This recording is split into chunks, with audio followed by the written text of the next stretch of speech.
Okay,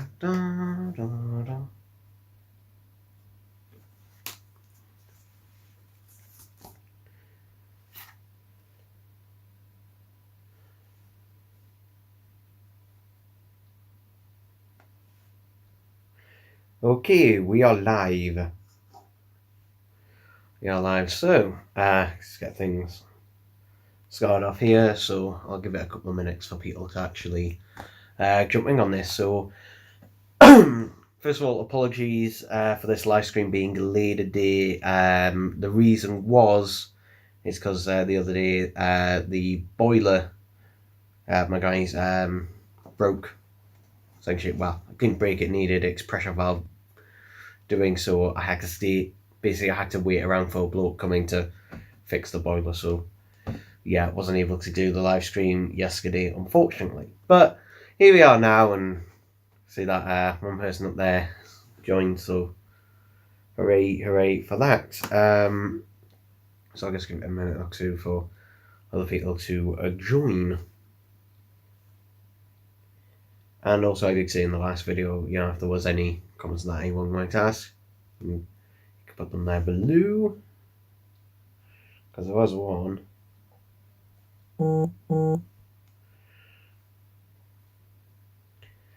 Yeah,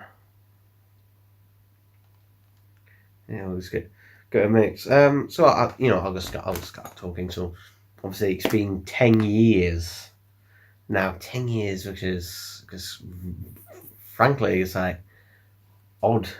I mean, a lot of YouTubers say to themselves, "Oh, did you see yourself doing it for 10 years?" For me, I can honestly say yes. I could see myself doing it for 10 years. I can see myself, being in 2031 and still doing YouTube, and that's because it's just one of those things that I'll just continue going on basically regardless. Quite frankly, I'll just continue doing YouTube regardless of what happens. And there was obviously several times during my channel where there was big breaks between videos. And there was reasons for this is because one was I think it was around 2015, 2016 when the upload schedule really started to slow down quite a bit and then kind of picked up again in 2017. And the reason my upload schedule during those years kind of dropped was mainly because at the time I had just done my GCSE exams and was also doing sixth form coursework and that. And it was also the time that character had also kind of dropped most figures entirely. It was, the 3¾ line was kind of dying off, and I wasn't really buying those anyway. And they were generally only doing the odd, figure here and there until where we've gotten to nowadays, where it's just the B and M6 generally that they do. Maybe the odd other exclusive like the Character Online exclusive, mainly just that. So it meant that during those periods, with all that coursework and that and stuff I was doing at the time, and less figures than that being released, there was less videos and that to do at the same time. And there was also the few weird sort of experimental things I did during those phases, because some of you may not be aware of this, but I actually, for a brief amount of time, became a bit of a gaming channel. For a very, very brief amount of time, I did a few Let's Play videos for between, I think it was between 2014 and 2015, and maybe the start of 2016. I did a few Let's Play videos, and there's actually a playlist somewhere on my channel where I did that, and there was also a few other things where I kind of strayed away from doing Doctor Who stuff for a bit. But then I realised, that generally that is the point that I realised, hang on, if I want to do other types of videos, it should have its own separate channel for that. So that's why when I started doing other channels, generally to kind of, have things a bit more categorised. So this one is the Doctor Who one, another one is where I review TV shows, movies, and do other unboxings and stuff.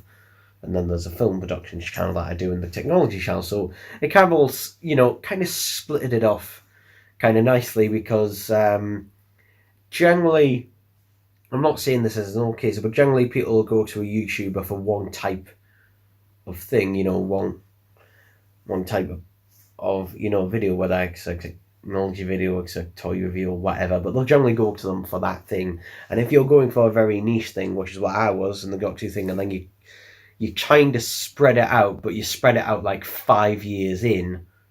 That's just when the audience is going to go swimming about, and the channel is not going to really have the focus that it had before. It's something other YouTubers have also experienced. The one that comes to mind is Volksaxon07, where he kind of had a bit of an identity crisis where he wanted to spread out into, you know, just doing toy reviews of everything rather than, you know, more specifically Doctor Who stuff. But I don't think he's ever kind of got away from that. And the reason is because he did it for so long. You know, you could, if you almost exclusively, you know, do one type of video, one thing for so long, and then you suddenly spread off immediately and don't want to do the other thing anymore, it just kind of is a bit, I guess, jarring, I guess. So that's why I created other YouTube channels to focus on other things as well as this one at the same time. And also, you know, it was also a time during between 2015 and 2017 is when I really got into Big Finish. And I haven't reviewed that many Big Finishes. I could do many more, but I haven't reviewed that many. But I have listened to an awful lot of Big Finish and more over the years. Particularly, I think I listened to the most amount of Big Finish when I was in sixth form during when I was doing coursework, and that I would generally listen to Big Finishes during that. So that's probably when I had listened to Big Finish the most. Nowadays, I still do listen to any new Big Finish that comes out that catches my eye, but it's not like, ooh, immediately. It's generally just, I generally listen to Big Finish, you know, either if I'm going for a walk somewhere, if I'm walking my dog and that. That's generally when I listen to a Big Finish. I don't know. Let me know if you want me to do some more reviews on Big Finish stories. In fact, I've downloaded it, but I've yet to listen to the Dalek Protocol, which is the first in the Dalek Universe series that Big Finish are doing, which I do have pre-ordered, and obviously I think later this month will be the first of the Ninth Doctor Big Finishes, which is going to be very interesting, very exciting. And again, yes, I've pre-ordered the vinyl as well. I will do unboxings of those. I don't normally unbox my Big Finishes, but the vinyls are generally the exception to that, because the CDs, I generally don't bother with the CDs generally. I mean, Big Finish, a lot of them, if you didn't know, are going out of print, simply because Big Finish can't afford to keep doing them, printing them. So yeah. Anyway, I guess I'll answer the only question really that was left on that screen video. So, when I announced this live stream, I said to leave some comments. The only person who really did was Liam Dolan. So he asked me, do you think the Master is the timeless child? No. No, he is not. Because for one, Chris Chibnall is anything but subtle. He is anything but subtle. Now, my hope for that is that the Master was just kind of bullshitting the Doctor the whole time. That would be my hope. Maybe someone else can come along later and, you know, rework that, but that would be my hope. And would you be annoyed if Yaz and the 13th Doctor became a couple? Oh, God, yes. Oh, my God, yes. But by this point, I wouldn't, by this point, it's just like, I don't know, I have kind of just stopped caring by this point, generally. But in my opinion, the Doctor has generally always been written, for the most part, with a couple of exceptions, has generally been written as a completely asexual character. And to be honest, it doesn't really fit the show. Really, it just doesn't. It's something that is just a quite frank annoyance. So yeah, I know some people like this because it reminds, it's like the David Tennant and Rose era kind of thing. It's just like I didn't like that. I never liked that. So that's my general opinion on that. Yeah. Let me just check the live stream is still up because I know everything. The live stream. So Andy G asks, I tried to ask you last time but got cut off. Do you like passing wind? And yeah,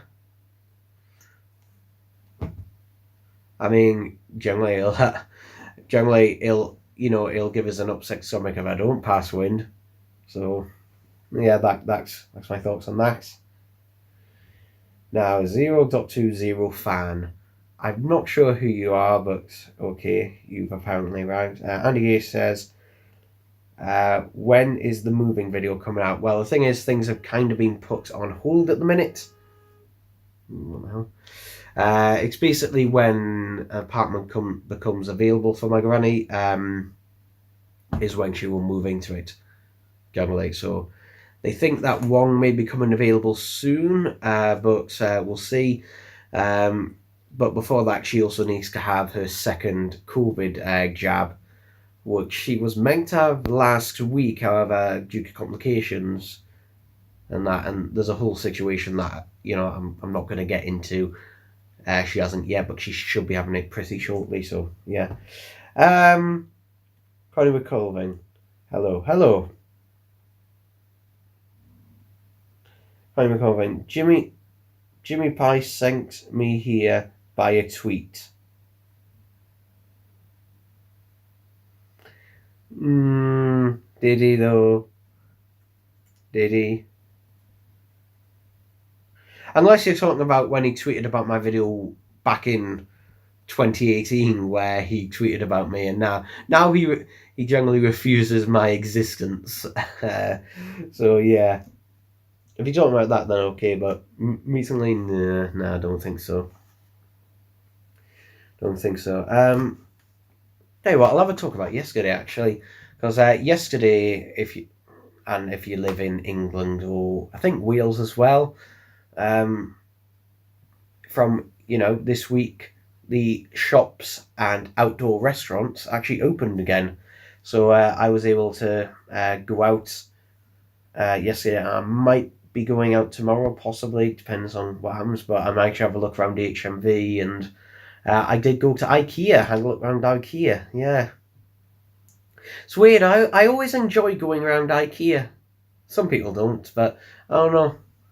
I don't go around there very often, but I always enjoy going around IKEA, and plus, at the end, at the exit, you can get some food and that. But yeah,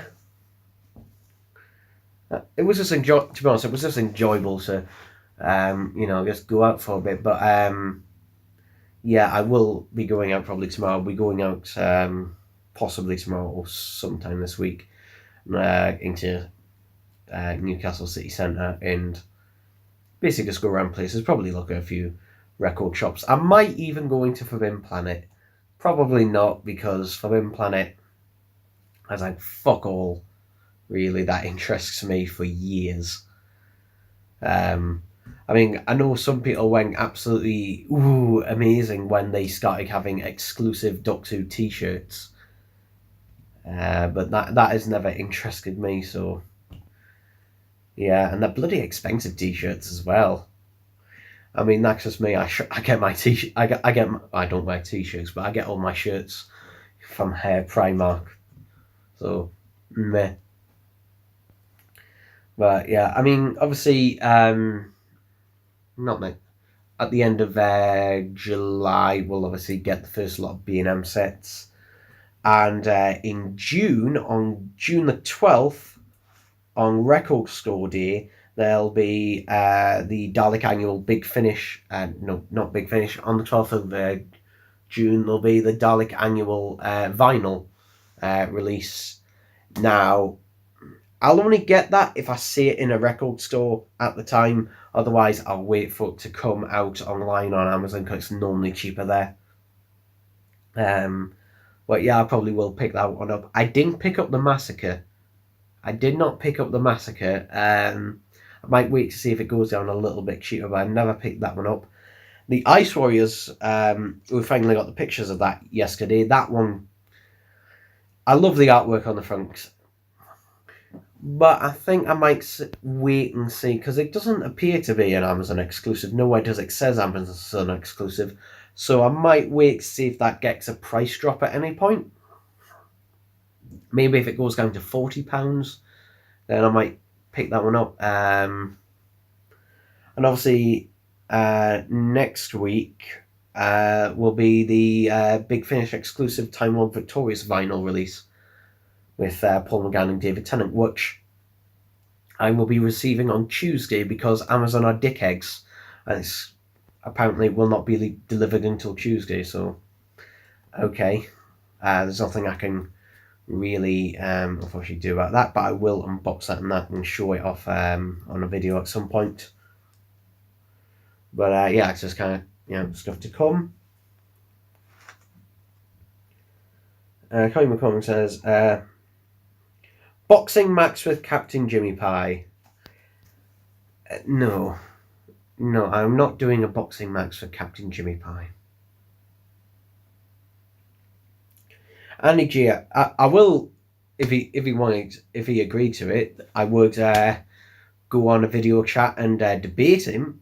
I'll do that. But no, I'm not boxing him. Andy G asks, do you make a cake for your 10-year anniversary? No, I didn't. To be honest, I didn't really do. I mean, again, I went out yesterday, so I was out most of the day yesterday and visited my granny in the afternoon. So it wasn't really much in terms of that. In terms of cake, I'm not a huge fan of cake, to be honest. It's all right. I mean, I like cheesecake. I love cheesecake, but regular cake, meh. But I didn't really do anything in terms of that regards. I mean, I went to KFC. I had an ice cream from IKEA, but yeah. I kind of forgot until one of my friends reminded me in the afternoon that, oh yeah, it's your 10-year anniversary. I was like, oh yeah, but I can't forget about it. Colin McCorvin says, Forbidden Planet is forbidden. Okay. Andy J asks, do you like t-shirts? No, I don't like t-shirts. These button-up 100% cotton. Are they cotton or 100% wool? I think they're wool shirts. These types. In fact, here's one here. These types of shirts and that are the ones that I like and the only types that I wear. But no, I don't like t-shirts, and I don't like any clothing with branding on it either. I'm going to pronounce this wrong, but I'll try. Arise Karan, did you get your RB Sonics fixed? Well, the fourth Doctor one did come back pretty quickly after. The fifth Doctor one, I think he said he was posting it at last weekend, so hopefully I should get it sometime this week. Hopefully. So yeah, in terms of Scarecrow props, him painting it. Scarecrow props, oh god. I'll say this, and I will be doing a video on this. If you ever commission him for anything, be prepared to wait a long time for him to actually start doing it. It took him a month to actually begin working on my Sonic. He had it in his workshop, sitting there for a month. And I kind of had to remind him, I literally the other day, because he hadn't replied to me back, I kept asking, I'd asked him for updates and that, but I did have to eventually, kind of nudge him to remind him, go, I've paid you 50 quid for this, and he then replying saying, sorry, being busy, which, at the end of the day, if he at least updated us, then yeah, but hopefully he should have that finished soon. I'm hoping. Because honestly, it is not a difficult job. Also, he forgot what bits of the job were, because he asked me things like, "Oh, do you want the sticker removed?" That on the RV Sonic. I was like, "Yes, that was part of the point." So, yeah, you kind of, generally, I think he is a bit forget. Generally, I don't think he's trying to steal my money or anything, but he's generally pretty forgetful. And I think he's one of those people who, if he sees something, it's kind of like jangling shiny keys, and if he sees that, he completely forget about the other thing. So you kind of keep having to remind him of things. Yeah, Connie McCulvin said, I made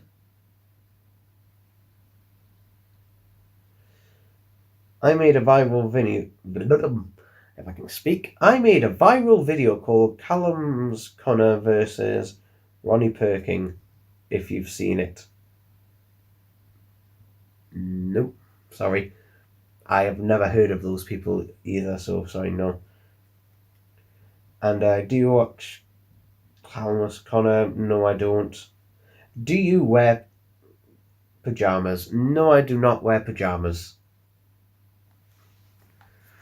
I haven't worn pajamas since I was, I think, about 7. 0.20 says, how can a scarecrow make props? Very funny. Well, his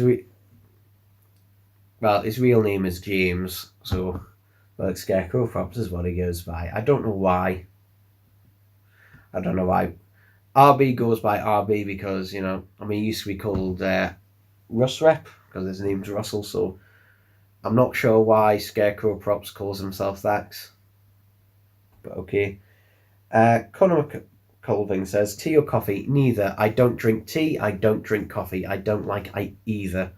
I do like iced tea, though. I do like iced tea, so in that regard, yes. 0.20 fan.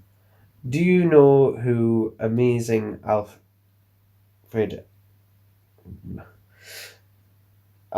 Alfonso Adams the Third is? No. No. Andy J asked, are you having a nice day? Yeah. Yeah, I've been rewatching some Judge Ramesh, which is hilarious. But yeah, it's been pretty fine today. Yeah. Except for comments. Something I would like to ask you, out of the people who, I don't know how many of you actually watched it, but I would like to know what you thought of my 10-year anniversary special, because I did debate making it. I did debate making it in that way because I knew from the get-go that it was going to be very, very niche. And I basically made the one that I wanted to make, and I debated cutting it down to, a 10-minute video. And that, but I thought, no, I'll leave it at is. I'll Zack Snyder it and just leave it as a long extended cut. Yeah, but that video was, for those who didn't know, was kind of me taking the piss out of my own videos and own sketches and stuff that I've done over the years for essentially half an hour. But the main point of it was also to basically, for that end bit, to ask the question of, what I'm still logged up to merchandise and that when we die. And that was basically kind of like the point of it, and it kind of just went a bit off. And that as well. I mean, for one, it, one of the take pisses is that it didn't need to be filmed in the woods. It was just filmed because it's an interesting location. And that was literally it. So stuff like that. Yeah.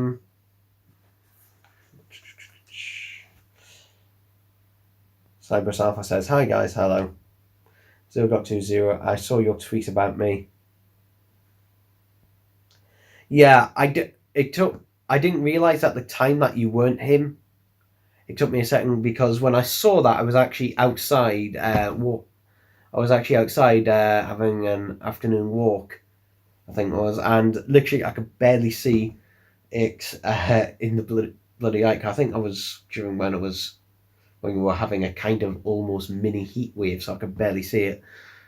But when I got home, I realised, hang on, you weren't him. So that's why that tweet was deleted. I think I deleted it. I can't remember. And yes, the end. The end made me cry. It was so sad. Ah. Yeah. I mean, it was. I will be honest. It was mainly just written and done for that ending. Generally, most of it was just. I mean, most of the stuff I've done is mostly improvised stuff. Generally, what I do is I make a few key points and then kind of just improv the rest. But that final bit at the end, that I had, that final speech I kind of give at the end to camera was something that I've been thinking about in my life for many years, and I'm sure any collector of anything has thought about that in their life, where it's just like, well, what happens um, to your collection, after you die? It is just one of those things where you just kind of think to yourself, is it worth it in the end? Is a point of it, and I had to think about that myself because originally when I wrote that, there wasn't a point, but at the end I thought, you know what, in this horrible world that there is, that's one of the few things that bring me happiness. So, is it worth it for that? Yeah, it's worth it for that. I mean, it's kind of like for example, I've got a dog as well. A lot of people say, "Oh, never get a dog, never get attached to a dog because you'll only have it for a short period in your life and then it'll die," which is true. But those years of happiness that a dog or any pet and that can bring you, to me at least, it is completely worth it. It is completely worth it in terms of that regards. Because honestly, especially in the last couple of years, we've kind of needed something to just kind of cheer ourselves up no matter what it is. So yeah, I mean, access kind of that. You just need something to cheer you up.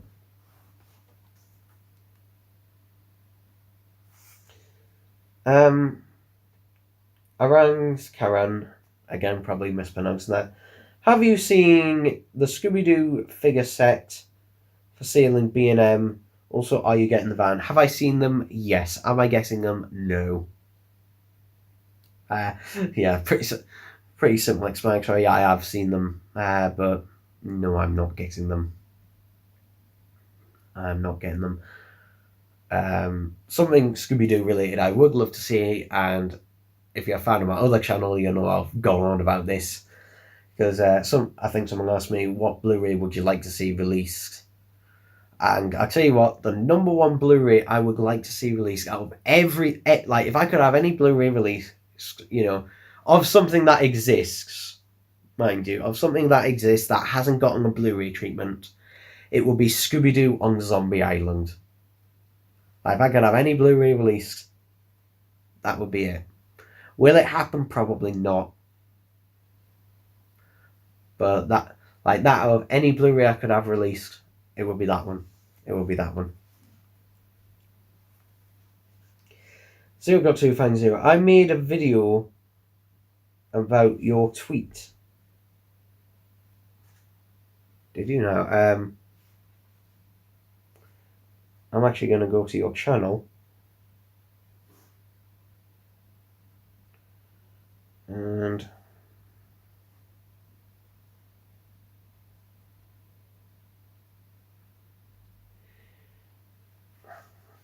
Let's have a look. I'm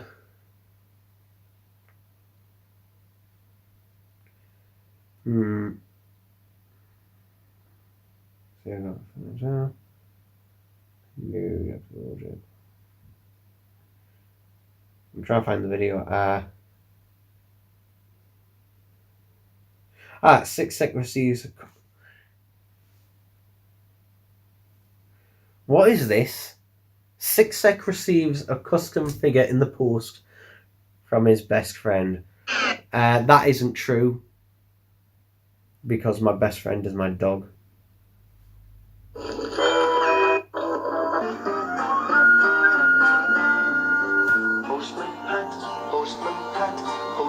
Pat, and his black and white cat. Obviously, for what the fuck? To have this in my black and white cat. Hang on. Let's see where this. I love it so much, and I'm so happy to have this in my collection. I've had it, obviously, for. Okay.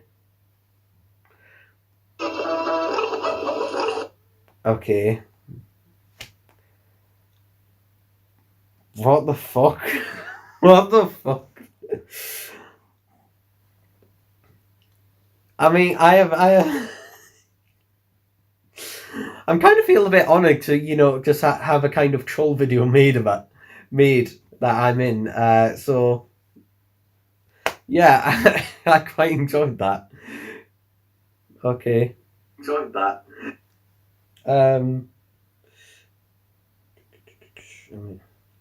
Connie McCaving, do you support Brexit? Nah. This is, I don't want to, turn this into a massive political video or anything on those lines, but initially, when basically, the votes initially came in back in 2016, I was, a Remainer. I couldn't actually vote. It was actually because at the time I was 17. I was nearly 18, but not quite. So I couldn't vote. However, I didn't know all the facts, and a lot of people didn't. However, now I would want Brexit, and the reason is because some of the decisions the EU makes, and some of the baffling. For example, one of the biggest ones is Article 13, which for me is one of the fucking stupidest things, and was decided by people who didn't know what they were talking about. There's various other things, but that to me was the biggest one, personally. But thankfully, since we are leaving the, I think we've left the EU now, that will not be taking effect in the UK. So, yeah, for that and various other reasons, but I won't get into it because honestly, God, politics fucking depress me sometimes. 0.250. It's called Jack Chinchini's best friend. And tweeted about me. Okay. Andy Gay says, what is your normal McDonald's order? I normally get a wrap of the day meal, so generally that'll at the moment that's either a sweet chili chicken barbecue wrap, a sweet chili chicken wrap, or a barbecue bacon wrap meal with chips and Oasis to drink. So okay, the video is just a joke. That's fine. You're allowed to make jokes about me or anything. That's fine, because I don't care. I can get a joke. It's all right. Andy J says, have you ever been to a foreign country? Oh, yes. Up until 2013, or was it 24? No. Okay, so from being, little, like a toddler, all the way up until 2013, I would go away with my family abroad to either Spain or Mallorca or the Canary Islands or Portugal every year. However, after going away in 2013, my family then wanted to go away again later in the year, and I didn't want to. By that point, I was I think I was 14, nearly 15 by that point. I just didn't want to. So from then on, what happened is I would stay home and look after Bobby, whilst my mum, dad, brother, and sister went away abroad. To generally speak, because for me, I hate hot weather. I cannot stand hot weather. And to Spain and Mallorca and Portugal, and that there's nothing for me there. I went away once for them in 2016 in Portugal, and that reminded me why I never went away again, because there's nothing for me. I just got bored. For me, I prefer a holiday. For me, a holiday to Blackpool and going to Liverpool and stuff like that. For me, that's the type of holiday I like. Though I did say, though, if they ever went on holiday to Italy, I'd go with them there for the food. Or if they ever went...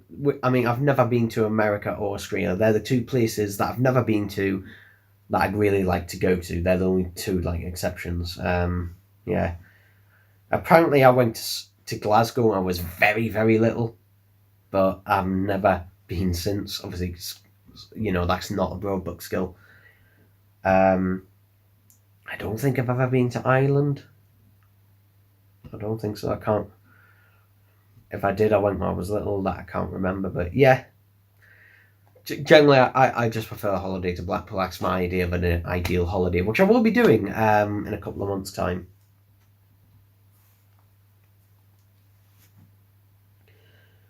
Cybus Alpha says, do you like Hammer horror movies? And Blake 7. I've never watched Blake 7, though I do like Hammer horror movies.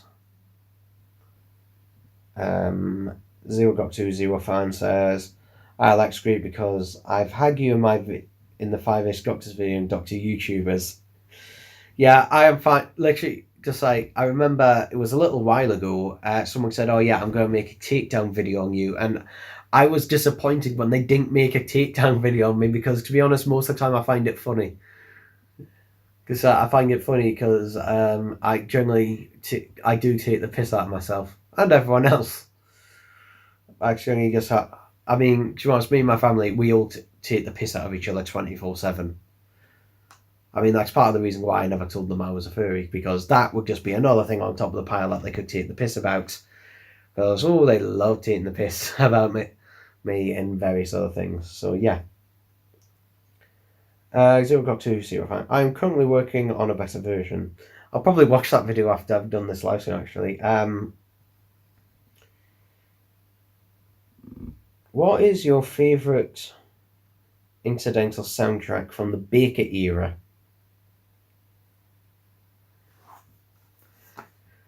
Well, obviously Genesis of the Daleks pops to mind because the dun dun dun dun dun dun dun dun dun. Generally, and then there's also Wiggly that pops up as well. Is the soundtrack from the Seeds of Doom as well, which is really weird because you wouldn't think that would be a Doctor one, but kind of oddly fits. And then I really like the soundtrack from from Deadly Assassin, which kind of brings that eeriness. But I will say one of the soundtracks I would love to have released in full is Legopolis, the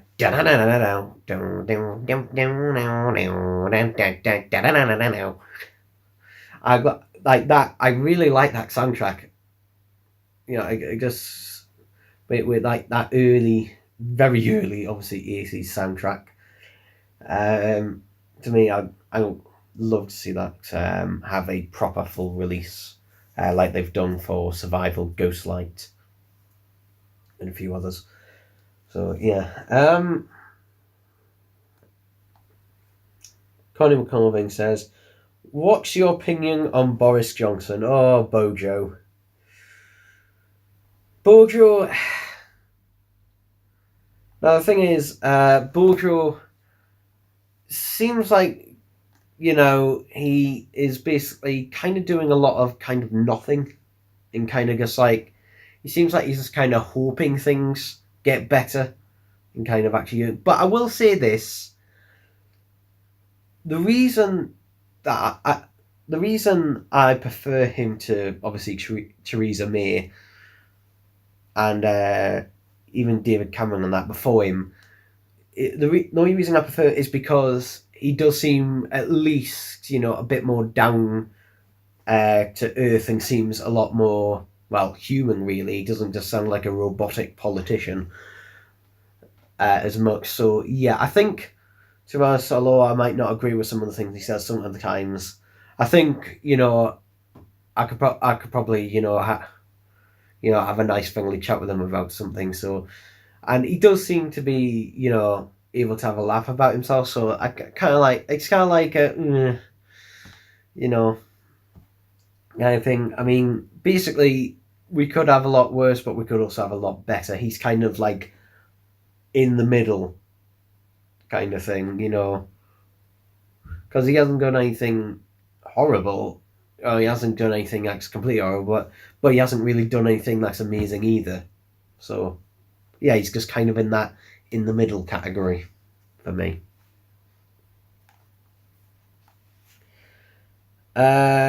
Stephen Andrew Icon.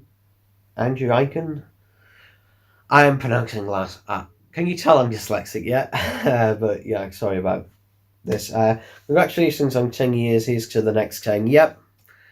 Yeah. I can pretty much almost guarantee that I will be here in 10 years' time doing YouTube. Arthur W. Villain says, congratulations for 10 years. Yeah, again, it's one of those things that I know I'm supposed to say, oh, I never thought I'd be here in 10. The thing is, though, I did see myself doing this for 10 years. Because basically, as long as they keep releasing Doctor Who merchandise, I will keep voicing my opinions on it. Regardless. So, yeah, it's just one of those things that, yeah, I could see myself doing that, for another 10 years or however long, to be honest. It's up.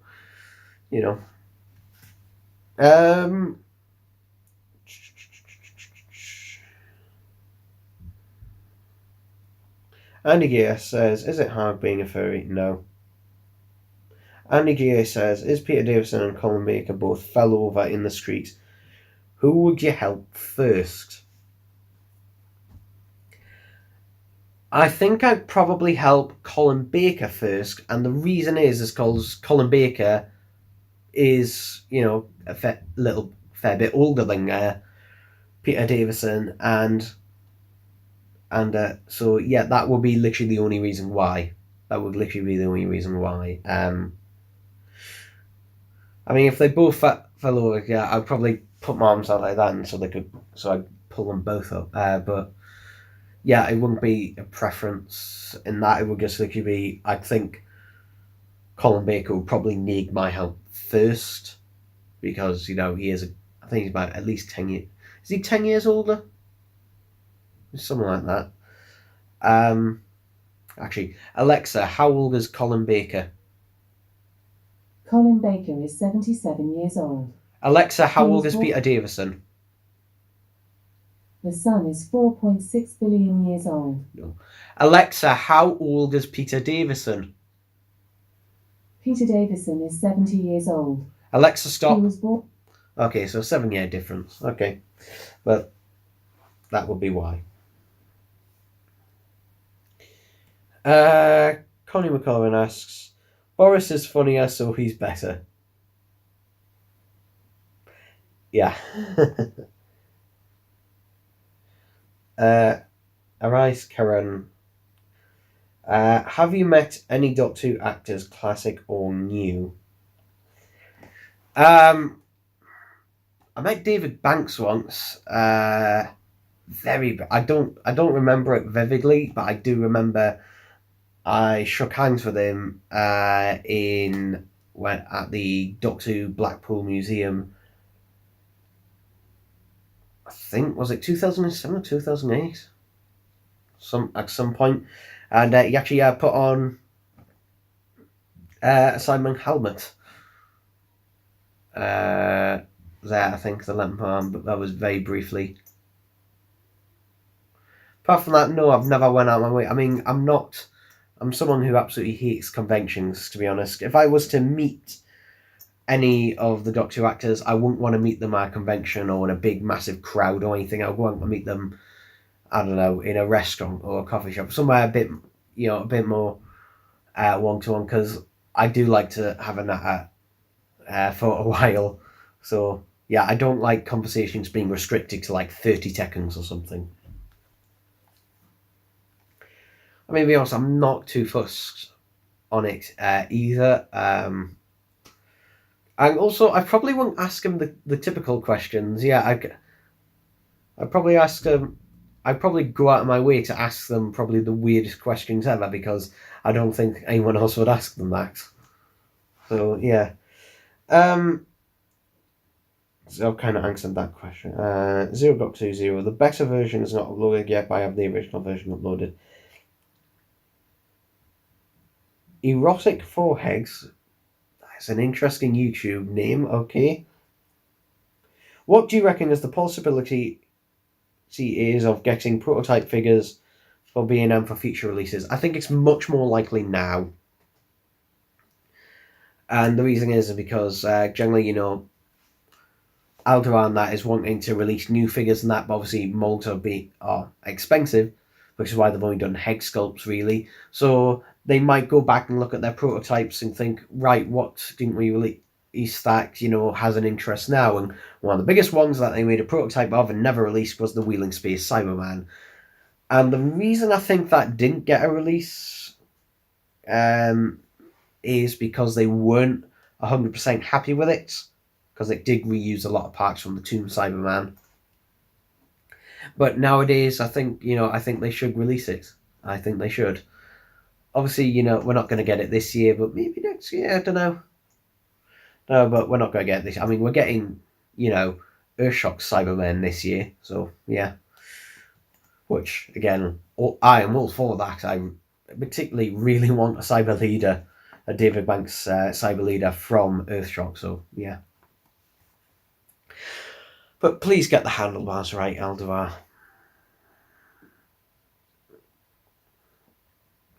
0.250.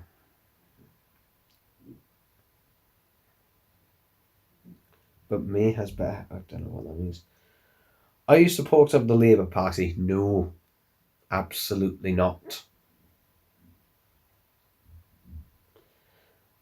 Absolutely not. And to be honest, I really don't. To be honest, I don't really want to talk about politics because, frankly, it bores me more than anything else. Colin McCorvin says Colin Williams is casted.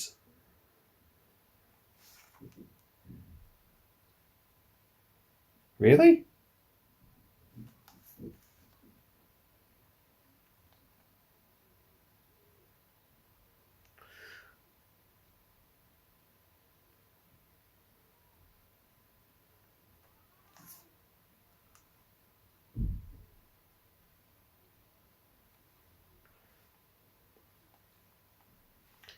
I can't bloody type at the minute. I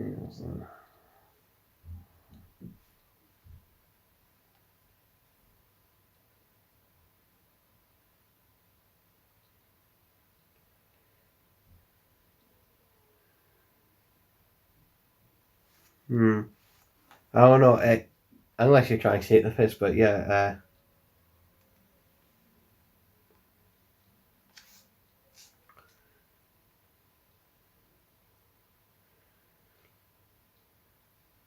No, I can't find anything. As far as I'm aware, it's all up in the air. Obviously, I know it's possible you're trying to troll me, so yeah.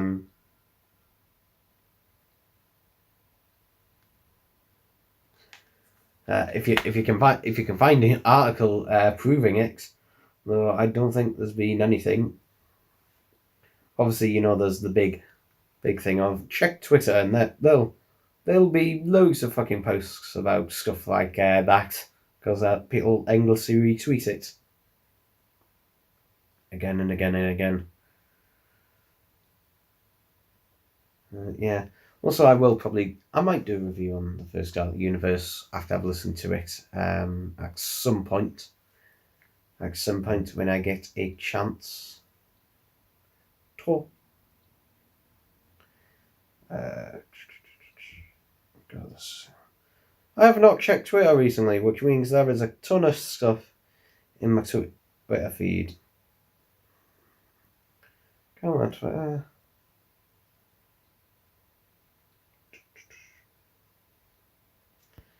Yes. Yeah. So this is a lie. Oh well. Yeah, I thought it was troll.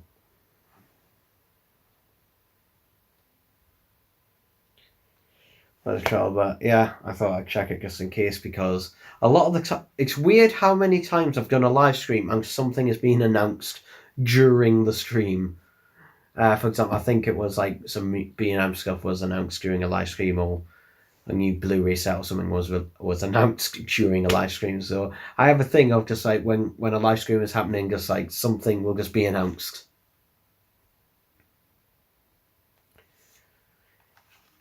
Ja. Ja, das ist wahr.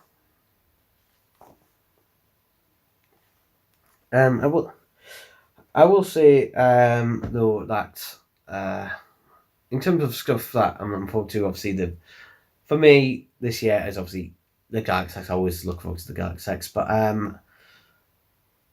in terms of other stuff, to look forward to, season 24 and Web of Fear. I don't know why they're not calling it the special edition. Maybe they might by the time it's released, but that'll be interesting. And then we might get another box set this year. I think another one is scheduled for this year, but whether it'll come out this year, I'm not sure. And the thing is, I know that there are a couple of possibilities of what it would be, because the thing is, they do work on multiple Blu-ray sets at the same time. Yeah.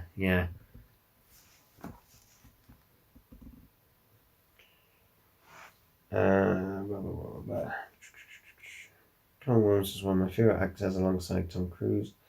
I'm so excited for Transformers. What is your favourite K9 story from Tom Baker's era? But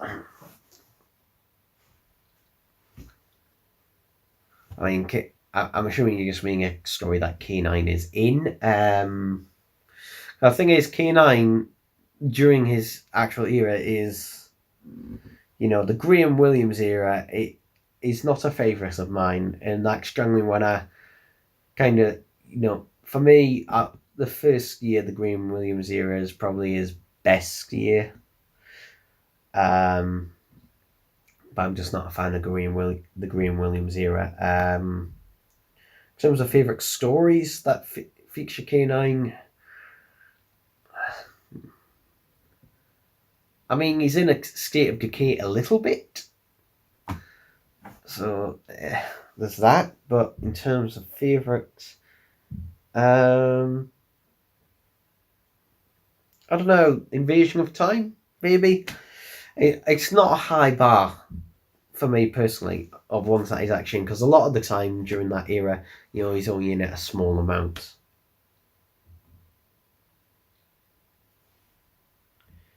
This is my home. He'd be the first full. He'd be wearing a fedora. Andy J has casted as a live-action Humpty Dumpty.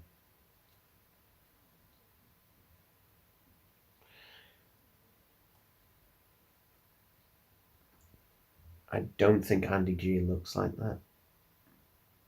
I don't think so. Because I swear I've seen that picture on Google Images before.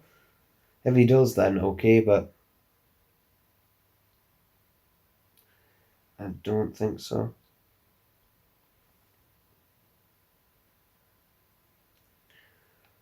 This comes a point where I'm just a bit kind of, what do I do now?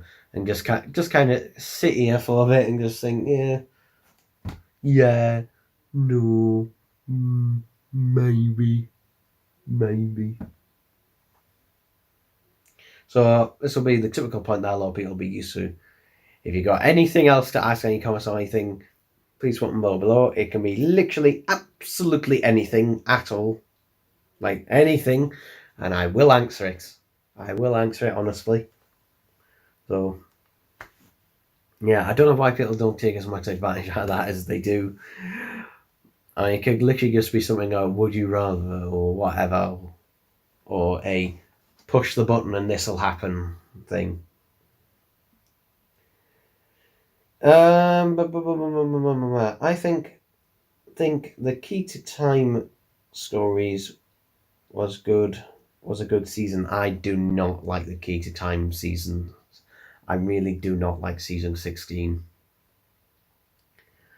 For me, the only decent stories on that one were the Pirate Planet and the Stones of Blood.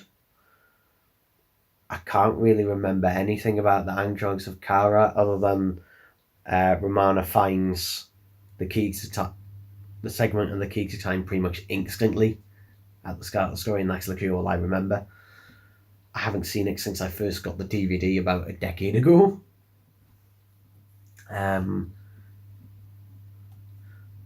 Yeah, I couldn't really remember much about the others either. Can you dab? No, I do not dab. No.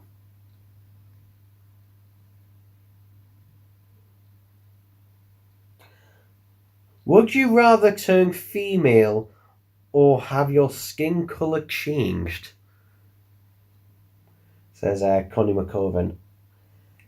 Ooh, that's well done for doing an interesting one. Because to be honest, it is kind of boring where people do a very safe, predictable one. That's an interesting one. That is an interesting one. Are you talking about permanently or just for a day or a set period of time? Because that could influence my answer. Is it for a set amount of time, or is this like no, you permanently have to change kind of thing? Because that I will wonder about that.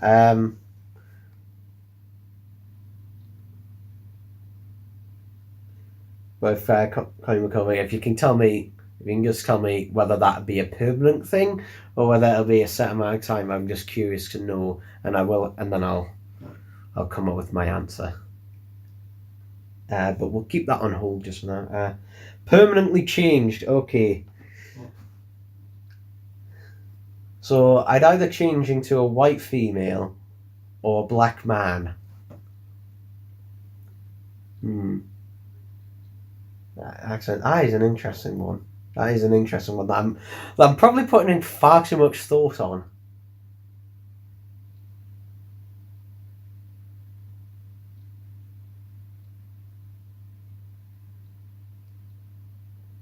You know what? I think I would change into a female. I think that is going to be my answer. That is going to be my answer. And then there's just going to be an awkward 5 minutes of silence. But I think that would be my answer after having thought about it for a while. Anyway, Arthur W. Burling asks 0.20 if they're a 0.20 hater. 0.20 fan says, can you please react to my video of Doctor Adventures the Two Doctors versus Callum in the Universe Ends, please?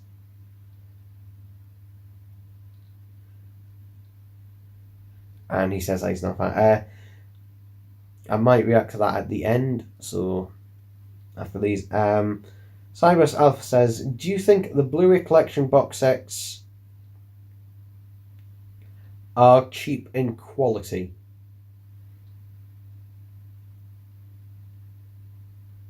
In what sense?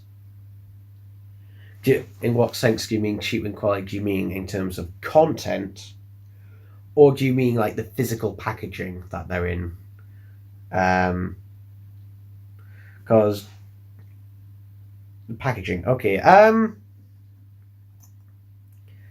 I wouldn't call it cheap. I wouldn't call it cheap. I mean, for one, they're made out of cardboard, but it's not a cheap card. It isn't a cheap cardboard. It is, a decent enough strength cardboard, but it can damage. It can damage a lot easier than plastic can. But I wouldn't call them cheap, to be honest. I mean, I would call the slim case American versions or the standard UK editions that come out. Those are cheap packaging. That is cheap packaging.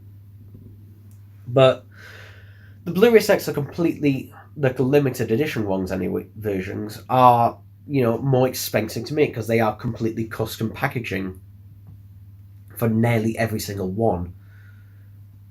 So yeah, I wouldn't call them cheap.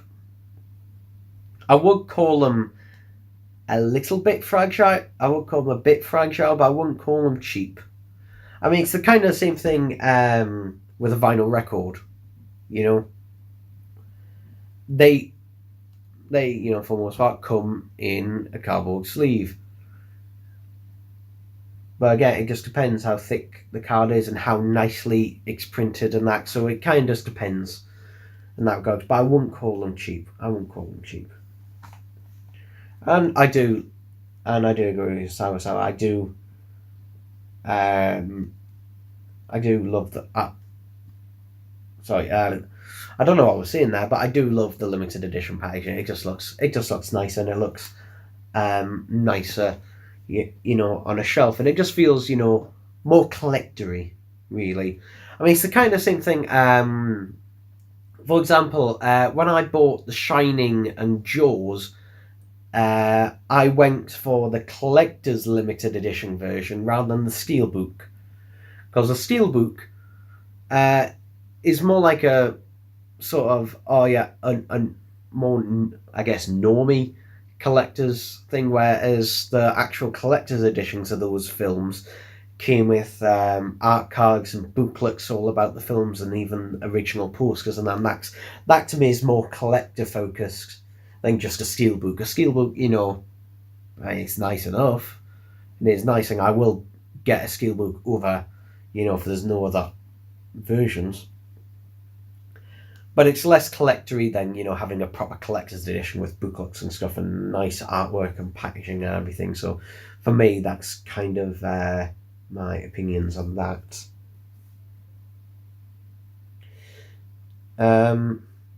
It's because I've seen people's disc trays have come loose, but they are better in the American releases. That they're really not. I've seen a lot of the time the American releases, they don't the plastic they're made of does not hold I will say, the UK discs, once they're in there, they do tend to stay in there. They don't fall out. Generally, they are made of tougher plastic than the American release Blu-rays are. So I will say that in terms of them falling apart. I haven't seen any of them falling apart.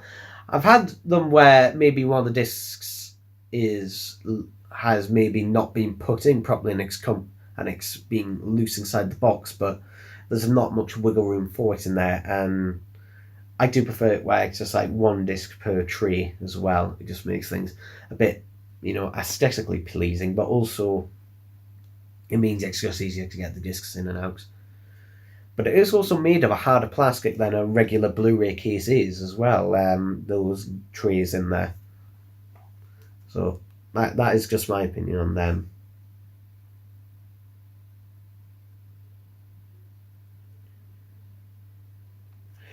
Do you like or enjoy any other classic sci-fi series? Thing is, trying to think of one from that year, in terms of classic, I'm assuming you mean from the 60s, 70s, 80s, and maybe 90s as well. But there's none that I'm a big fan of from those eras. There's other television shows and stuff that I'm a fan of from those eras. For example, I'm a big fan of the Likely Lads from the 60s, and whatever happened to the Likely Lads from the 60s and 70s. But in terms of sci-fi, not really. I mean, there wasn't a huge variety back in the day. There is now, but not as much back in the day. So I'd say no to that one. How are the British releases are better, but they are just fragile? I'm assuming that ho is meant to be how. Well, the British releases, for one, have a proper collector's booklet, which the American versions don't have. And also, for some reason, the American versions all have the same artwork on them on all the discs, which is just bizarre to me. And they also don't have the nice open up kind of thing where the whole packaging opens up and you can see the TARDIS. You have the TARDIS console as a backdrop and everything. It just feels a lot more nicer, more like a collector's thing. But they are, in terms of it's just the plastic the Blu-ray cases are made of, since they're cramming as many discs into, a lot of the time it's either a regular Blu-ray case if it's a 6 disc set, or if it's an 8 or more discs. If it's a 7 or more disc set, then it's a slightly thicker case. But because of the trays and they're putting multiple discs on the same trays, it is made of a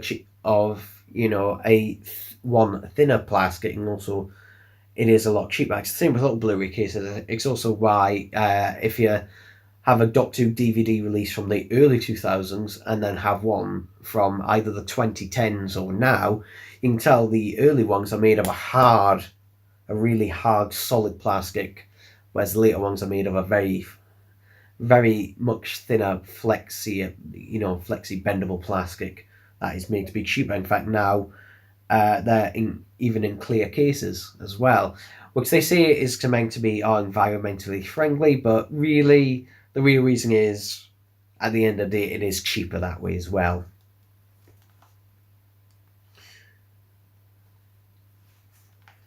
Zero Doctor Fan Zero, who is your favourite Doctor Who YouTuber? And I would say probably Stu Bagful is my favourite Doctor Who YouTuber.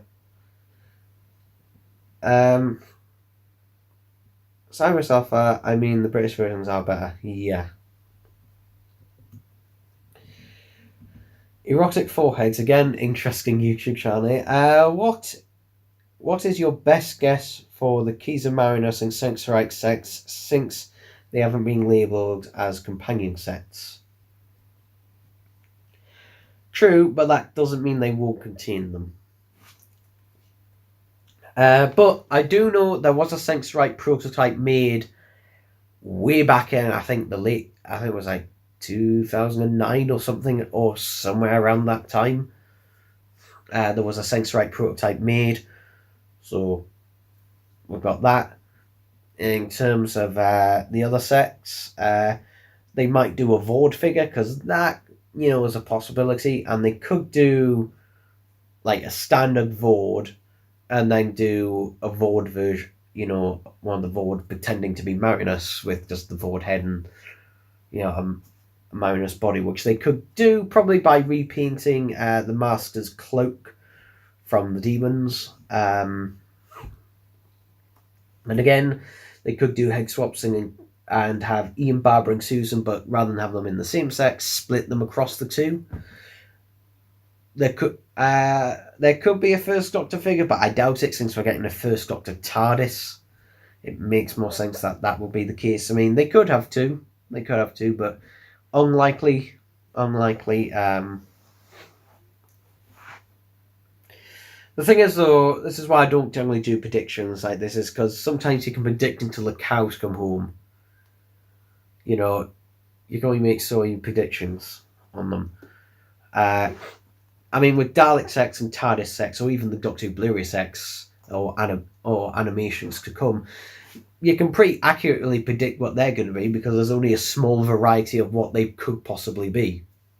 End of. So yeah, which is why you're usually right on stuff like that. Connie McCulving says, how much money have you spent on Doctor Who? The thing is, I don't know myself because I don't keep a flow chart. I'm just like, how much? I mean, it's at this point, it's hundreds of thousands probably by this point. I wouldn't be surprised if it was. I would not be surprised if it was hundreds of thousands of pounds by this point in my life, because there's a lot. I mean, I spent a fair bit of money on those RB replica Sonics, with another on the way. The B&M sets, the amount I buy of them, they're expensive. By the end of it, you think, oh, 20 quid, that's a pretty good price. But when you buy the entire range, like I do, with only a couple of exceptions, it adds up. And when you army build, like I do, because I love to army build Daleks and Cybermen, that adds up. As well as other stuff, the Blu-ray sets, they're now, being £45 a pop, so it all just adds up pretty quickly, and it is hard to keep track of it. What I do though is I do give myself like a budget per month on how much I can spend, like, on myself generally, because, like, okay, you can spend about this much money a month on stuff.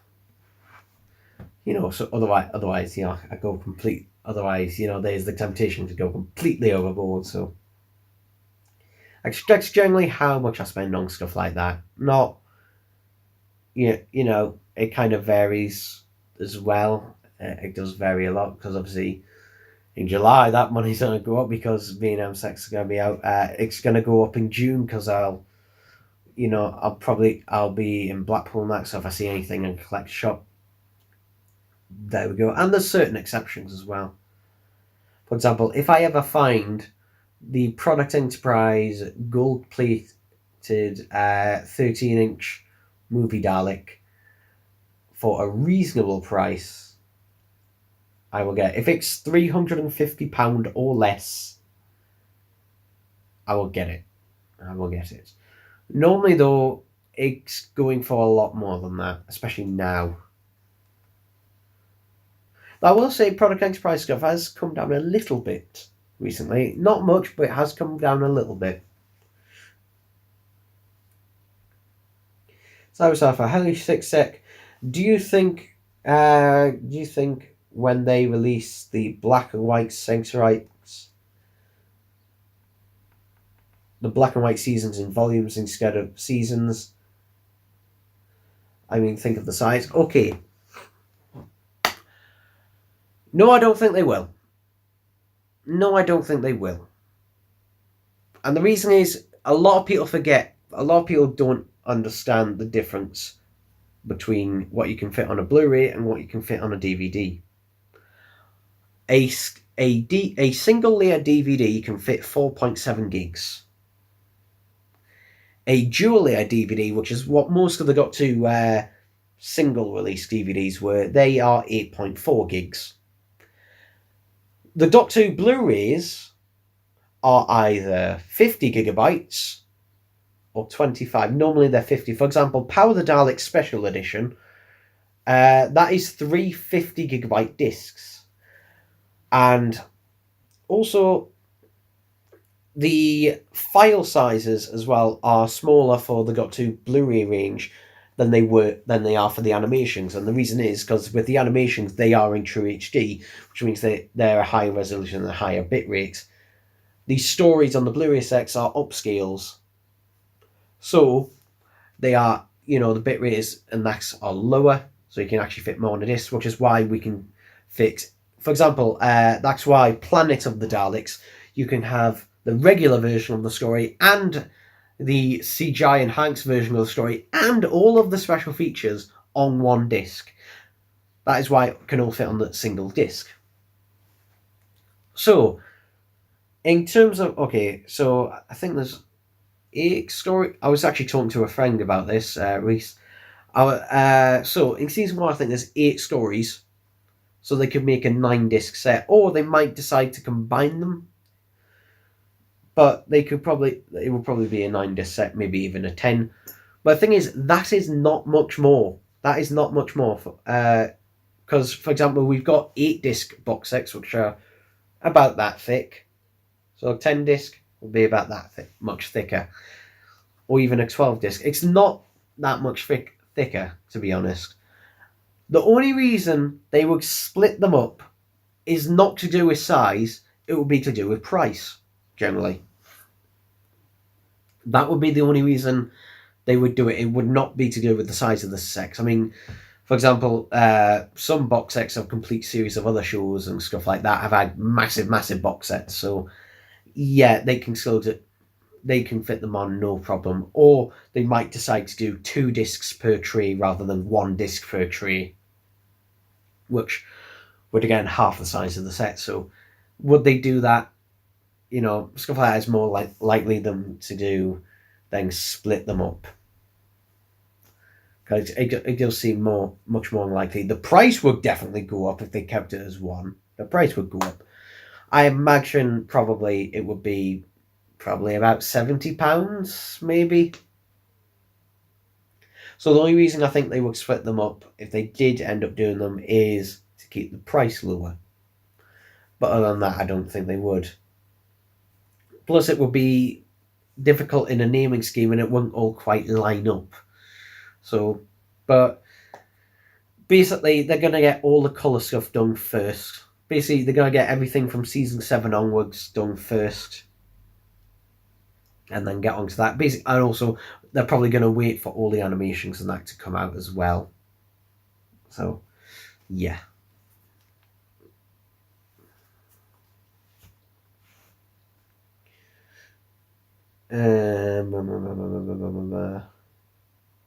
Zero Doctor Who Zero says, "Thank you for rewatching my videos.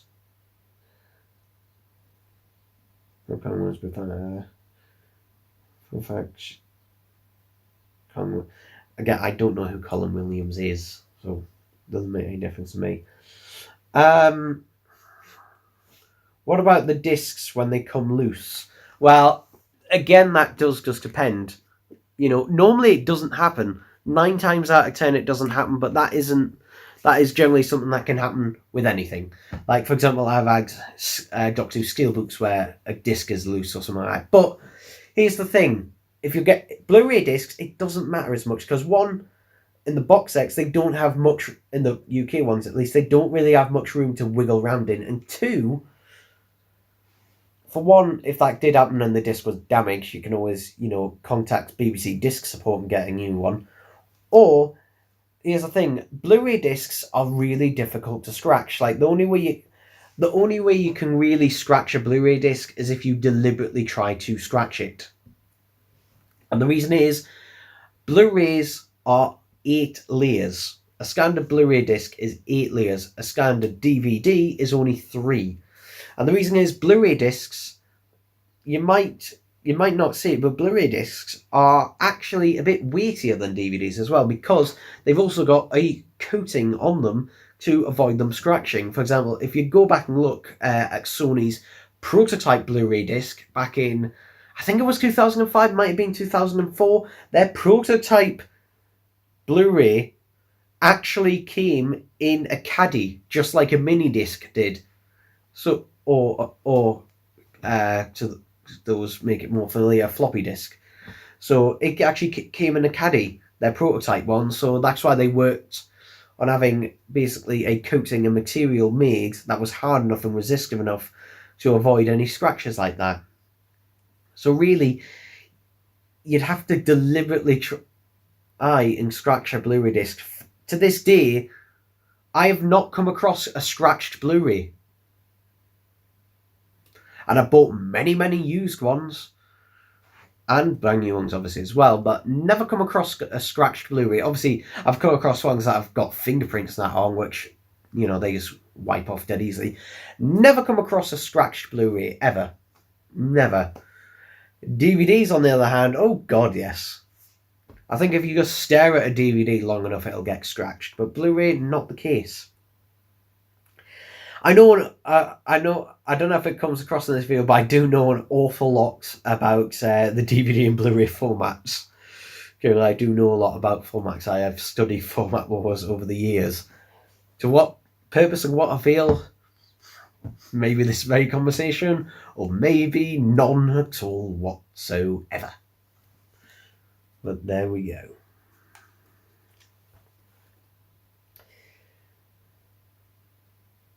Also played Bane and Batman. Which one? Oh, I do have the Dark Knight trilogy on 4K Blu-ray, which I actually took back to Amazon because I had problem. One of the discs, had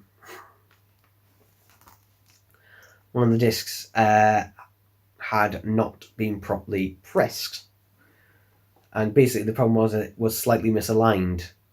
Basically, the actual pressing of the disc was slightly misaligned, so the laser had a trouble finding it.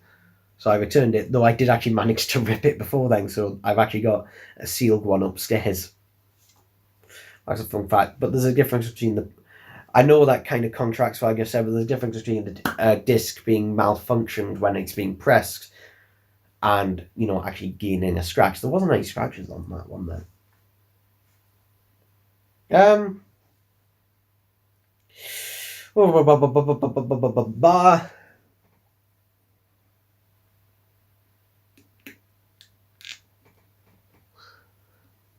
When do you think the black and white season? Are you a better actor than Matthew Waterhouse? I don't think... okay. No. And the thing is, I don't think Matthew Waterhouse gets enough credit, to be honest. Because the thing is, everyone compares Matthew Waterhouse's performance to when he was in it. And when he was in it, you know, he was round about my age when he was in it. But if you compare that to his Big Finish performances and later performances, I wouldn't say he's a bad actor. So, yeah. And in terms of me, just about, I mean, you know, I'm only 22, so I can say that I'm probably better at acting now than I was 10 years ago. So yeah, I would say definitely Matthew Waterhouse is definitely a better actor than I am. I mean the trick, whatever that means. Are you a part of the 0.20? Are you part of the 0.20 army? No, I am not. I'm not part of any army. Can you shout out? I'm assuming that is Jamie Bates. Or if it's just Jamie B, then okay, there you go. Jamie B, there's your shout. Colin McCullough. Is it McCullough or McLovin? When I say that, it makes it sound like it's an item at McDonald's when I say that. Anyway, can you shout out my friend Jean? She hates Thatcher. There you go, Jean. I hate Thatcher as well. Especially considering, you know, I mean, my family never worked down the mines, but, you know, they were always working class, and generally she made things a lot harder for them, especially up here in the north. So yeah, fuck you, Thatcher. You can but I don't know what was she cremated or buried. I can't remember. Colin Williams being in Batman. Okay. 0.250. Will you be reacting to the video I said on your live stream at the top? You need to top off your 10th anniversary. Yeah, probably. Andy Jason asks me, would you spend a weekend with Matthew Waterhouse like Toby Haydock? Yes. Yes, I would. And Matthew Waterhouse, just like Toby Haydock looks at it and goes, and Matthew Waterhouse goes, oh yeah, it's a bit of a mess. Because like, that is not a mess, Matthew Waterhouse. Your house is not a mess. I should know. My house. A lot of people who have seen my bedroom call it a bomb site. And I would say, if that's a bomb site, that is the bloody best bomb site ever. Because you're not getting blown up and there's all this good stuff around you. Yeah. Yeah, but I would love to spend it. If Matthew Waterhouse somehow managed to contact me and said, "Hey, would you like to spend a weekend at his house?" Absolutely, absolutely. Is one of the things I thought I would never ever be seeing. Also, your 10th anniversary means good footage for my videos. Okay. Yeah. You too, by using that footage, means your videos can be in 4K. So, yay.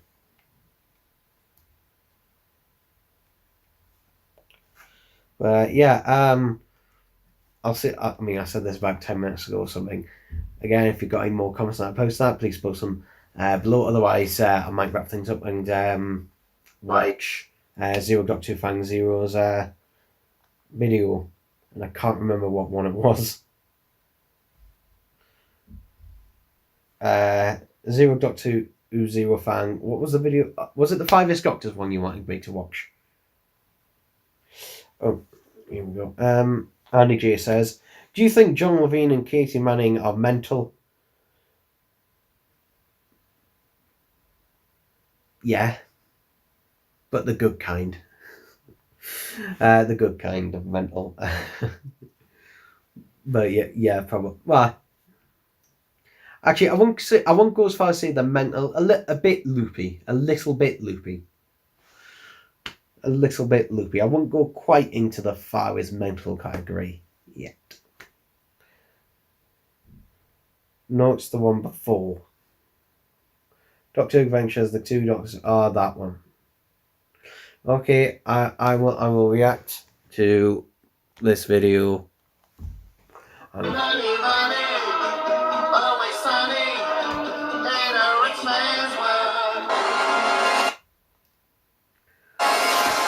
What the? Also, you appear to have rendered this video in a 4:3, even though the footage is in 16:9, so I've got black bars on all sides.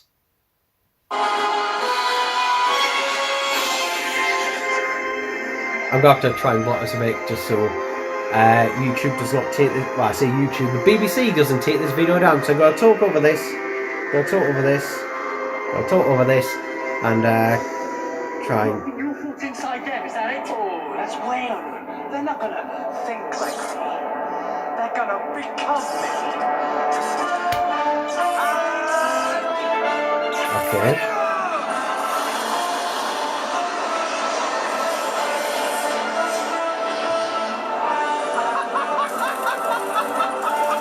So I'll give you a tip for avoiding copyright on this. Flip the image.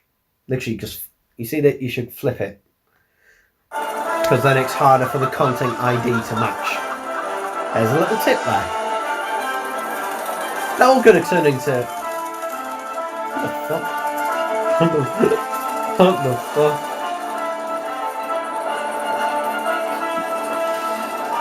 fuck? Classy editing.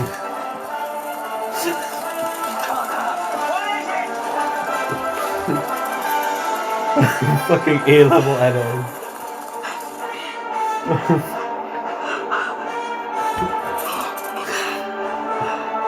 I've changed. It's like there's something happened before. Doctor, starting to remember. What is it? What have you done, you monster? Fuck. Sorry, are you talking to me? Yes. I'm everyone. And everyone in the world is me. I'm president. President of the United States.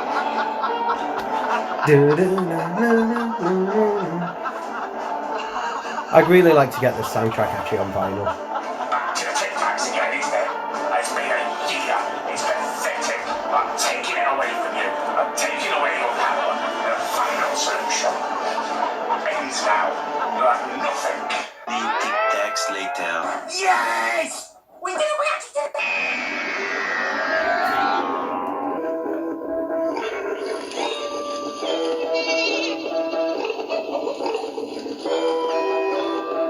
You know what? 0.2 Fang 0. There we go. I have subscribed. I have subscribed. That was legitimately funny. Well done. That was actually legitimately funny. No,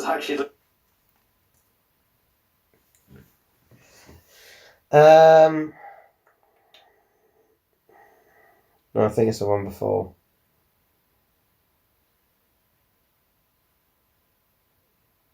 Do you think Richard Franklin is beautiful? No. Then again, I never really see that to anybody.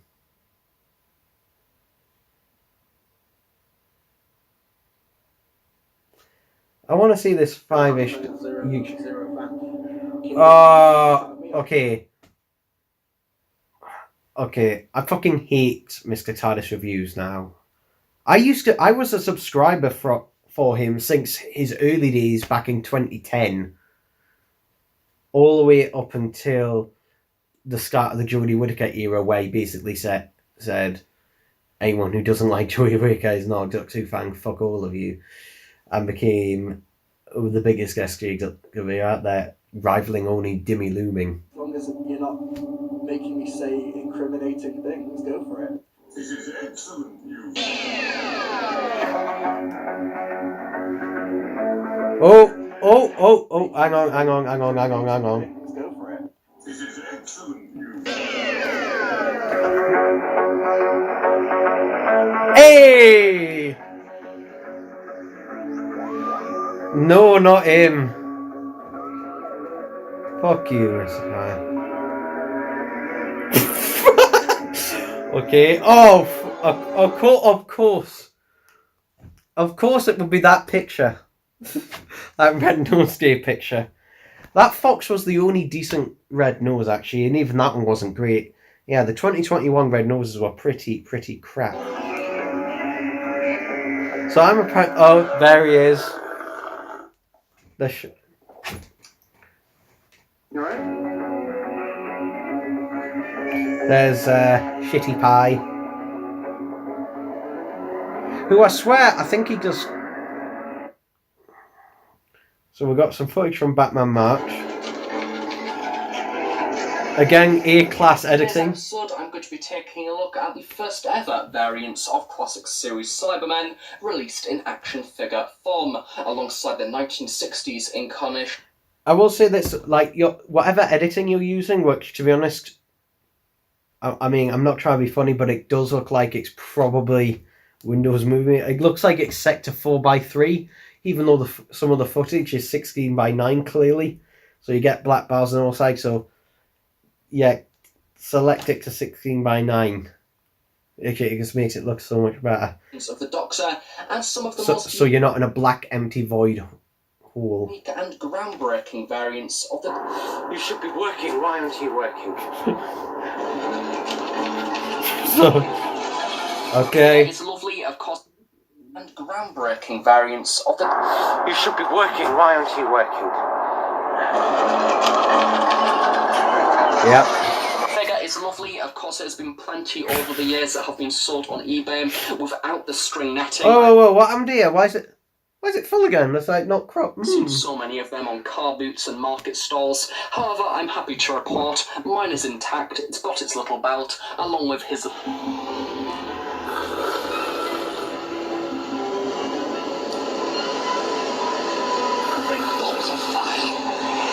Oh, so you've ripped. I've just noticed something interesting about this video. So this is clearly from the special edition, and yet you've put the more original looking triangle on top of it. Never seen that before.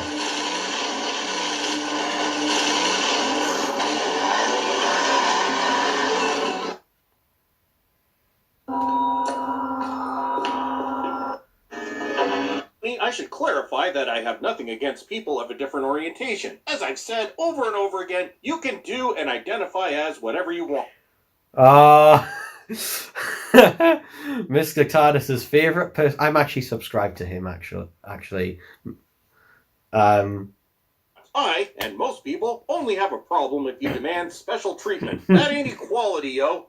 Now with that out of the way, Doctor Who star Mandeep Gill gave fresh hope to Thasman shippers. Yeah, I know, I can't believe this is a thing either, but...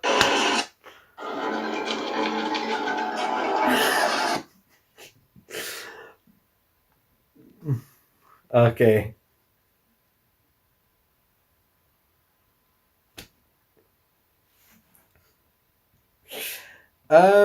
Where was I at? Oh yeah. Connie McCoving says, "Do you like Tic Tacs?"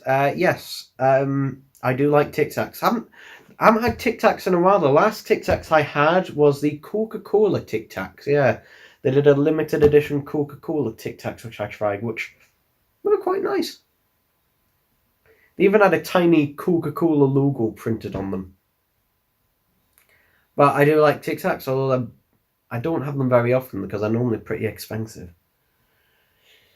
Do you like the host productions? Andy J asks. The host productions. The problem with the host productions is I cannot get through his videos without falling asleep.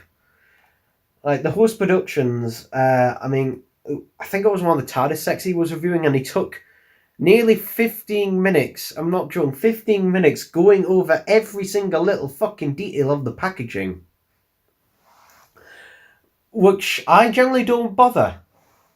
And the reason is either I don't bother with the packaging if it's identical, or generally, the whole point is the host productions. It's a video, people can see it. I haven't switched on, the audio navigation. So, with the host productions, the only problem I have is that his videos do kind of put me to sleep. In that he literally takes forever to get to one single point in the video, and it feels more like an audio description of what I can see with my eyes than an actual review. I'm not saying that, I'm not saying, he doesn't have some good points. So he does, but God, getting to those good points is few and far between generally.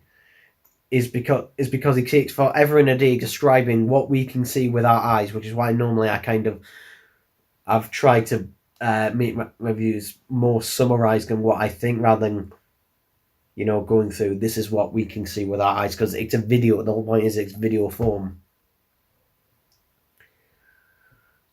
I mean, the only person you might need an audio description with is Captain Dewey Pie, because his videos I can barely tell what's on camera half the time because he's got the camera a million miles away and it's that bloody blurry and not really good lighting. So that would be the only case where I could do with an audio description if I actually watched his videos, which I haven't in a long bloody time. The last video I ever saw of his was when the History of the Dark Sex 3 and 4 came out. I was interested to hear what he said about them, and seeing he bangs over backwards for Alderai is an understatement. I'm making a better version of the 5 Doctor YouTubers, okay. But yeah, but I mean that was funny. That was admittedly funny. I know it's probably not everyone's type of humor. Humor.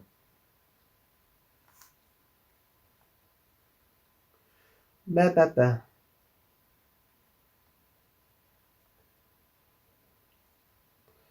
But yeah, again, I just kicked the tripod. That was clever.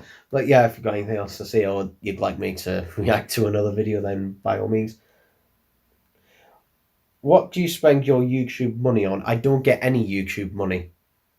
I get nothing. So that's simple. I don't get any YouTube, which is why that's why that I don't get maybe as much as I'd like to.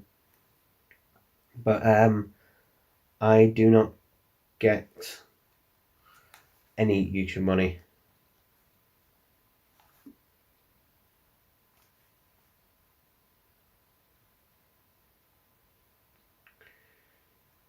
So,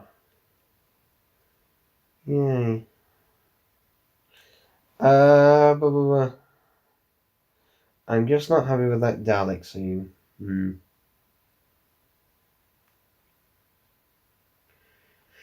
Oh well. Speaking of Dalek scenes, that was an early test of my newer Dalek voices. I've been trying out. I think on that one I got a little bit too close to the microphone, so it made it sound a little bit more distorted than it should be. But I was trying a different method. Can you react to Callum's Connor's sausage obsession video? Is that on your channel?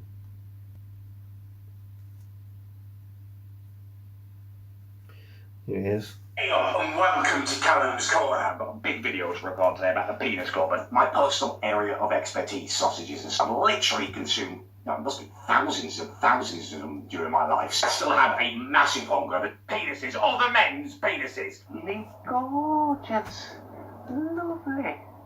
A super speedy sausage reaction game. Here is a young child being forced to give this penis-like object an erection. Oh my God, twist me, shake me, absolutely magnificent. I am a nonce.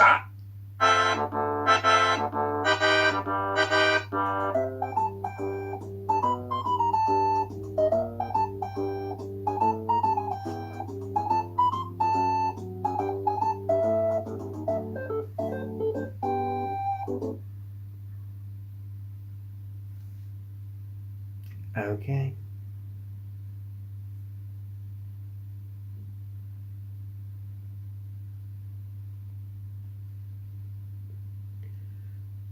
That was a thing.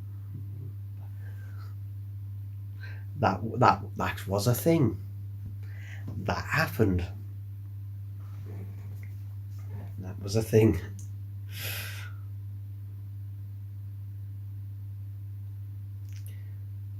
Yeah. Also, a little shout out to Doc Who04, who in my video literally put timestamps on. Funny bit, good bit begins on my 10th anniversary special. I'm actually curious to actually look at my analytics, which I sometimes look at. And the reason I like to look at it, I like to look at the audience. Oh, exchange slightly. So if we have a look at my audience for this channel, don't know if I can pick that up, but it's 99.3% male and 0.7% female. So I'll be interested to see if any females are actually watching. I would legitimately like to know why. And my top age rating, 83.4%, is 18 to 24-year-olds. Did you all lie about your age, kiddies? Yeah, I mean, it makes sense. People who are around my same age. But there's 3.7% of my audience are apparently 55 to 65-year-olds. Which is even more interesting. 60% United Kingdom, 9.6% US. Okay. And then 2.7% of you are apparently watching my videos with subtitles on. Which again is interesting. If we hop over to 6 Sec Reviews Other Stuff YouTube channel, over there it's actually a little bit more balanced actually over there. Over there it's 73.6% male and 26.4% female. My top demographic is on that channel is actually the 25 to 34-year-olds at 52.6%. Then it's 18 to 24-year-olds at 35.2%. And then the rest is 35 to 44-year-olds at 12.1%. And over there, weirdly, the US audience is bigger, 30.2% versus UK 11.5%. And also, for some reason, 1.2% Philippines, 0.8% Brazil. So there's just like one Brazilian person over there watching my other channel.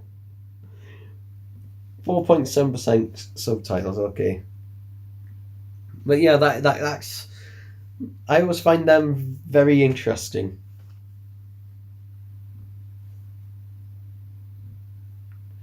My Callum's kind of sausage obsession with lure the females in. I'm sure it will. I'm sure every female on the planet is just you know, begging for that. Just like that is the video that needs, like, they'll just draw them in.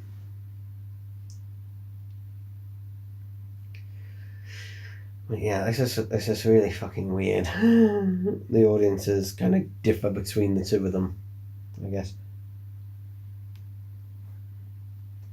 Begging for sausage. I've actually got a 12-pack of Richmond's sausages in the fridge. Probably I'll have 4 or 6 of them for my tea in a butty with some barbecue sauce.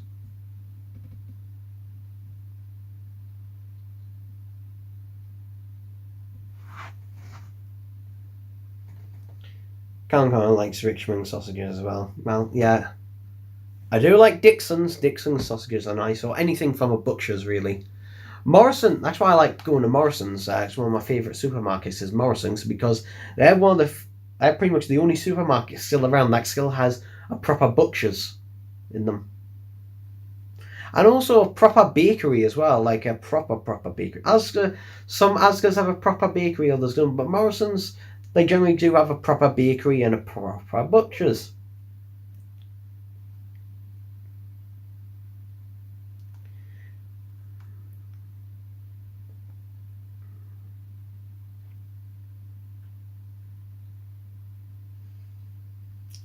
Again, if there's anything else anyone would like to say, or if there's anything else you want me... Oh, could you react to 0.20 Fang regrets into Colin Williams if you want?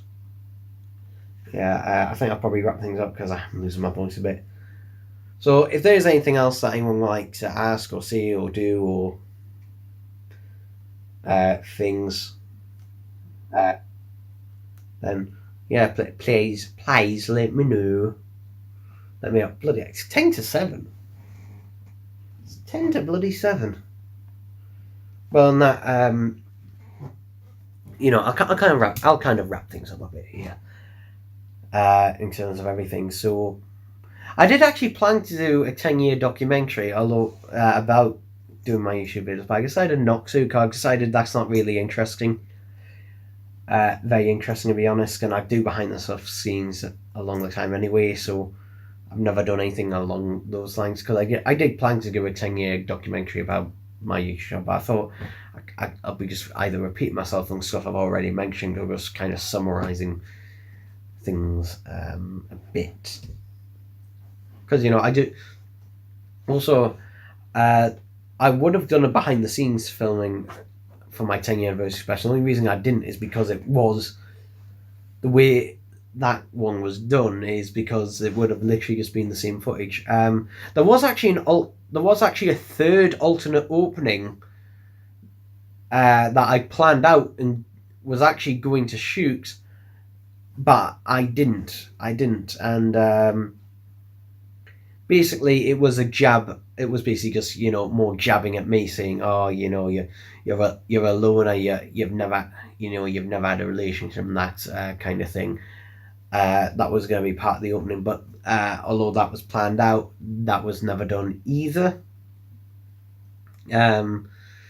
Also, something that was planned, but again cancelled, was a live action 6 Sec Adventures story, which would have seen my brother return.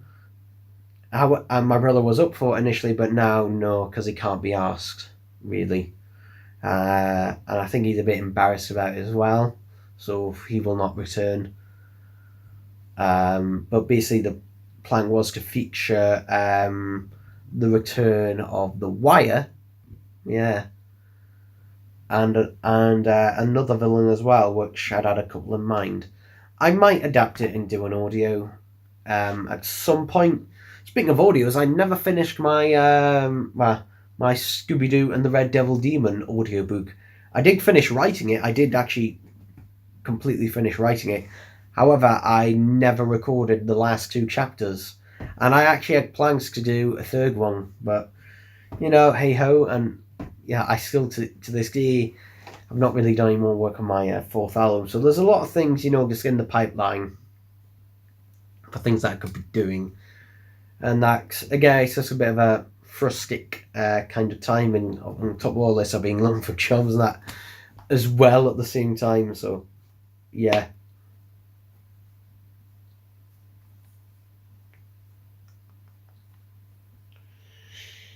Connie McClung says, we could watch Callum vs. Car action video next. Connie McClung Connie McClung is Brazilian.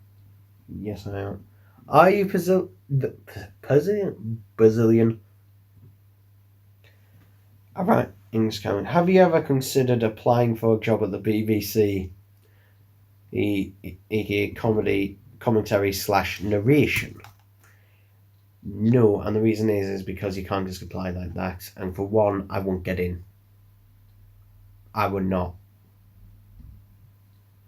The thing is, though, I have actually applied for some YouTube jobs, helping people with their YouTube. There was a creative media's assistant and also a YouTube assistant analyst's job. The first of which I was meant to have an interview for on Monday. However, the day before, I got a message saying all interviews are cancelled because they already hired a candidate who hadn't even interviewed. They'd already just planned it. Got with someone who already, who was friends with someone who already worked there. So, yeah, that's the problem. A lot of the time when you apply for a job and they give you an interview date, a lot of the time you will not get that interview because they'll cancel the interview because you know, they'll either know someone or someone already works for the company who will just sneak in and get it, which is really annoying. So yeah,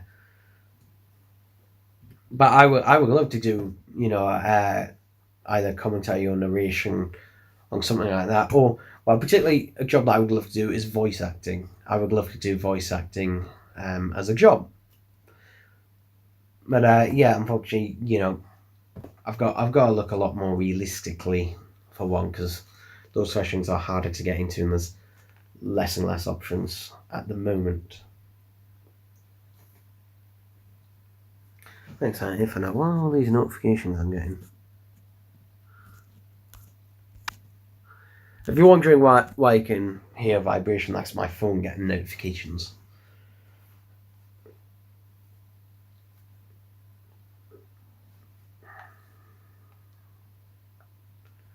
But yeah, I should probably also plug this in at some point. But okay, so what time is that? So again, this is literally the last time. So if it gets to 1 hour and 53.5 minutes, then I'll probably just end that now if there's nothing else. I always give a lot of time just to make sure, because I know there's a lot of times where someone will literally be typing the comment as I speak, and then it'll go out, and unfortunately the live stream will end by that point. So yeah, final chance. You've got another 20 seconds at the time I'm talking about this to ask another question or just say something. So yeah.